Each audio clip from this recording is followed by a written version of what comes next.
Oke, nerima. Wah, mendekatkan apa? Perbatasan. Teman-teman. Yo saiki ngaturake bintang tamune. Ya.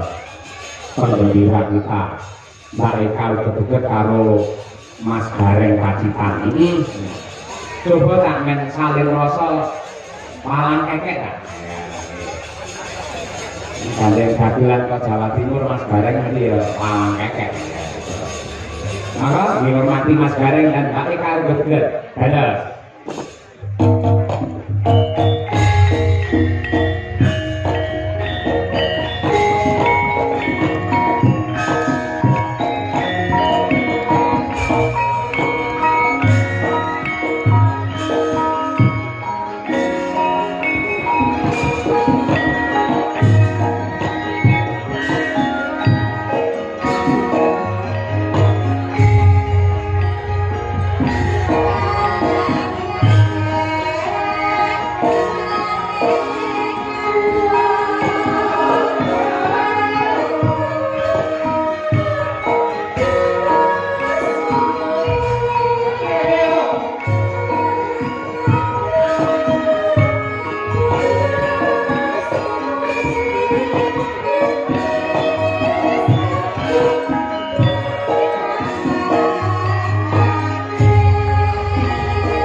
Jan serasi ya ya Mas Gareng joget walang kekek nyatane ya kewes luwes tenan mung ekan joget iki iso kaya dendeng sawah malah oh lek jenengan bikin dendeng sawah niku pun lek dulur iki pun paham to Mas paham pripun oh kula iki malake biasane ditatamu kali jenengan niku mun sewu Lho saya temriko ngoten nek kelapang ngoten lho kok iki baiki. Bareng kula ngejak bae kamu gak mun sewu lho Mas Cahyo. Pripun? Dagelane nyangking tremos. Oh kok awakmu dinyambut gawe nek jenengan iki. Nek jenengan nek wates sing ngono kediyon sapa? Ya tak bisa awakmu iki lho dadi dagelan seluruh lawase dadi sinden kodak. Abot yo ditambahi dhuwurmu. Iki mana jenenge wong sing ngirit ora sombong jenenge kuwi hemat pangkal kaya. Dhewe karo Pak Yoyo. Hemat pangkal kaya opo? Iya to. Oh, ana kowe ya. Aku yang iki udah gak seragam. Iya. Setengah meter cukup. Ben betul awakku cukup lho iki dhuwur ngene iki nek buntel sok kamera iki. Nek jenenge sandangan penganggu. Kuwi ora dicocokne karo meteran. Ya patute wong nyaman mun sewu kados Mas Cahyo Pideksa. Ngoten niku beskape sae, gedhe dhuwur ganteng. Bojone nggih presiden, garwane ya presiden. Bukesi ya cantik, ya kewes. Ngeten iki. Ha kaya awakmu. Aku ngono aku karo panjenengan opo? Kaya nyangking tremos. Aku ditekoki Pak Lurah sapa jeneng Munaji? Pak Munaji. Arep endi to, Kak? Bar tuku wedhus korban, Kak. Lah waktu kono kok iso denden sawah kene kaya tremos. Sopo mesti ora lara. Ya ora aku awakmu didangu Mbak Lurah jarine ngono to. Lah aku dangu pacare ya ngene. Awakmu rono aku budal ning pasar jenengan konsen. Nuwun sewu Mas Gareng badhe tidak pundi arep bulan batang. Bisa ae dhewe aku karo gandengan terus sijine nangke batang. Aku to. Bisa. Wah saiki aku batang. Mboten mau penonton ingkang mriku wau bisa ngrasani. Pripun Mas Jenengan Gareng? minggah sari mriki tapi gandengan Kiai Kang. Nggih, saya lapaipun kula. Alhamdulillah, yo, manut Mas Cahyo yo ya. Terus aku awal-awal mriki nggih. Nggih. Alhamdulillah siji, loro, telu. Ya ampun, sing putri kaya Srihune. Sing kakung kaya Srigala. Mas Cahyo. Napa? Sok gaglak kono. Sok serigala paling boten gandes luas nyawiji dadi siji ya Nduk ya. Niki wonten laladan wates jenengan Ponorogo. Kebak ingkang mulya penontone kathah dulure kakak sedaya guyub lawan rukun menika pusanane adil termasuk pucuk pimpinan panjenenganipun beliau Bapak Munaji. Luar biasa saestu Mas Gareng Pak Yoyo. Luar biasa. Terima kasih derek bingang derek mokok bombong atase anu wates jenengan sudah 6 lama 8 tahun lamanya tidak wayangan baru mereka disekseni wayangan setelah sekian lama. Tepuk tangan kagum panjenengan sedaya jenengan wates ini. Kandhani mula kena diomongne Mas nggih. Wong desa mawa cara negara mawa tata. Paribasane nek nang nggonku enek jenenge sedekah bumi, sedekah lemah, sedekah batol. Ning nek kene jenenge bersih desa. Rena telu kuwi mau. Nek sing arani legelonan yo ono. Legelonan enek kono ya enek nang ngarani jenenge selonan. Apitan ning sing bener kuwi jenenge sedekah bumi, sedekah lemah, sedekah bantala. Lho nek wedine dhewe-dhewe ngono. Ngeten to wong aku ki iso ngomong ya iso njlentrekne. Artine no Sing sepisan jenenge sedekah bumi. sedekah bumi kuwi Bumi iki tegese bungai manah tansah migunani. Migunani tumrapé masyarakat sing manggone sak dhuwuring bumi. mergo bumi ya ditanduri dimboni. Terus enek napa meneh? Sedekah lemah Lemah kanggone wong sing wis bangun baliwisma. Sing wong wis omah-omah lemah kalem-kalem muga-muga bisa gek gawe omah. Lho kandhane aku ki anggere lunas yo ngene iki kok. luar biasa dan batok dulu isi ndut kowe. Isi madu. Adine diglokne ngisor. Aja ndut. Iki sine pasir teras. Lho Pak Agus munggane dadi teku isine iki gur pasir teras kaya sedekah lemah enek sing keri dhewe sedekah bantala. Sedekah bantala artine Tegese yen wis kalungsur ban aja kulima tumindak barang sing ngolo. Oh, dadi haji yang mabrur, haji yang baik, aja kaya nggonku kae. piye? Nggonku haji tomat. Haji tomat kuwi Budal tobat murih umat. kali artine ya nek haji wahyu kae Ya haji wahyu ya tegese ya tumiba ning alam donya kok dititahne dadi haji kaya beliau Bapak Sumarbagya Gareng Semarang. kuwi wahyu ya. Ora ngerti wahyu ngono kae kok sarai kayu terus bumi dak haji. Jadi jenenge Haji Wahyu. Haji Wahyu. Tegese haji sawahe wis Wahyu. Kok enek ora nggo hajine. Ya wis kita. Ming haji Wahyu kuwi. Hajah nggih ku enek. Hajah Hajah mutmainah. Nggih. Hajah mutmainah. Untuk pancen wis tobat, nggih nyuwun sewu wong itu sing nuwakal banget, barang udah kasih tobat terus mulai ditambahi jeneng, ya kuwi hajah mutmainah. Tegesipun apa, Mas? Nggih nalika urung hajah kuwi ngemuti barang sing ra bener. Barang sing ora bener iki sing koyo piye ya? Ya barane permen. Marai ning untuk gak apik ya. Alah nyang itu malah yoga, malah ompong, malah grepes iki ya kuwi.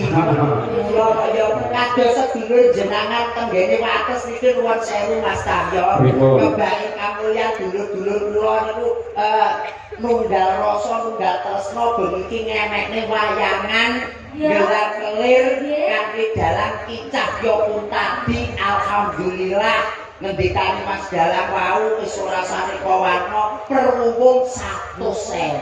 Luar biasa rekor lho niku. Nggih, sak wuwung 100.000. Nggonku tarik 5.000 gemereneng ya, Mas. Nggih, wong kula wis ditarik 5.000 gemereneng lho, Pak. Nggonku meneh.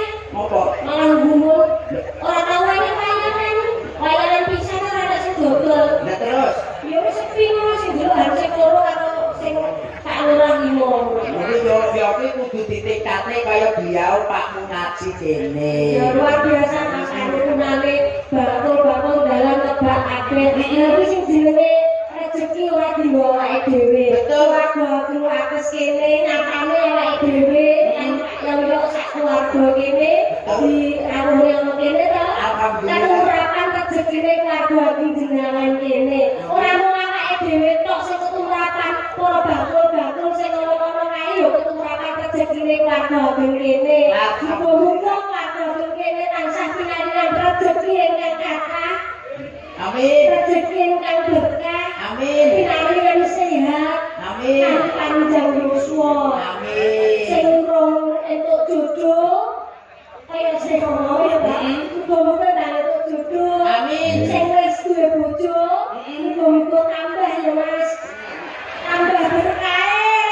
Tambah berkah kakantenan putra lan putri ingkang saleh lan salehah. Amin. Ibu-ibu langsung ngapur kabeh.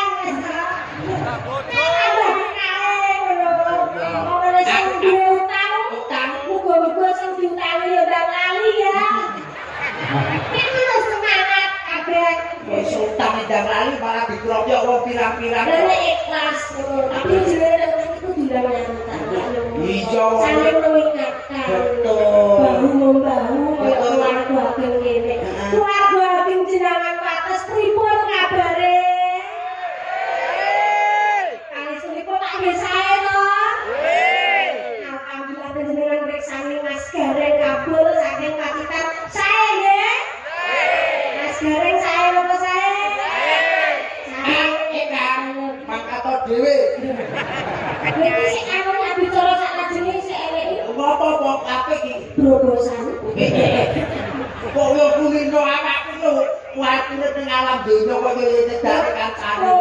Paling ora awake dhewe najan jenengku kabul nuwun sewu lho. Iya. Najan jenengku kabul kula ki asli Pacitan. Leres. Kecamatane Tegalombo niku desane Taunan Baru. Lho, ngono sewu ae lho.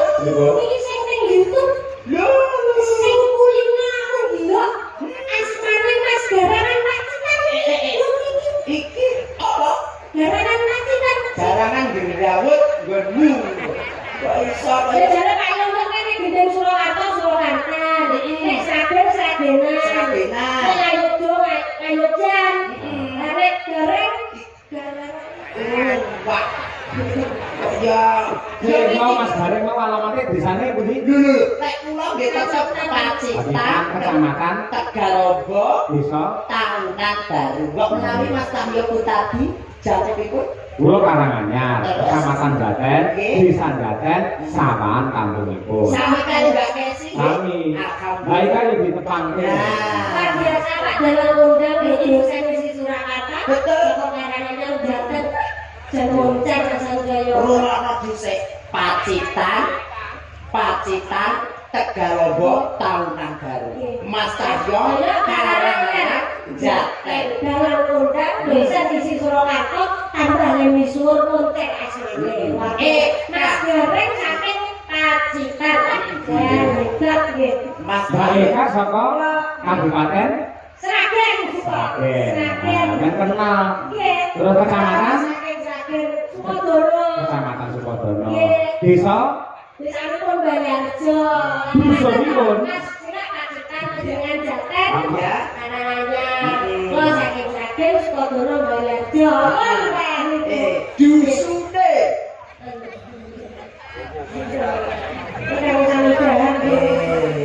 Dusune. Kecamatan endi, Dok? Kecamatan endi, Dok? Saking Sukodono Desane Balarjo. dusune. Kak. Pak Mas Tayo Jaten Karanganyar. Aku Tegalombo Pacitan. Awakmu Karanganyar Sukodono dusune ngendi? Sragen Sukodono Balarjo. Dikulen jomblo. Apa nak? Dukuwe ku mau aku krungu lho. Dukuwe apa bisi ana? Mas Tayo kula kok mak tratap ngono to. Lah iya. Juko kok kaya nek mburi kono sing ora nek kuncine mau. Lha nek jenenge kuwi nek kene-kene kuncine nek kene yo padha berarti. Iya padha to.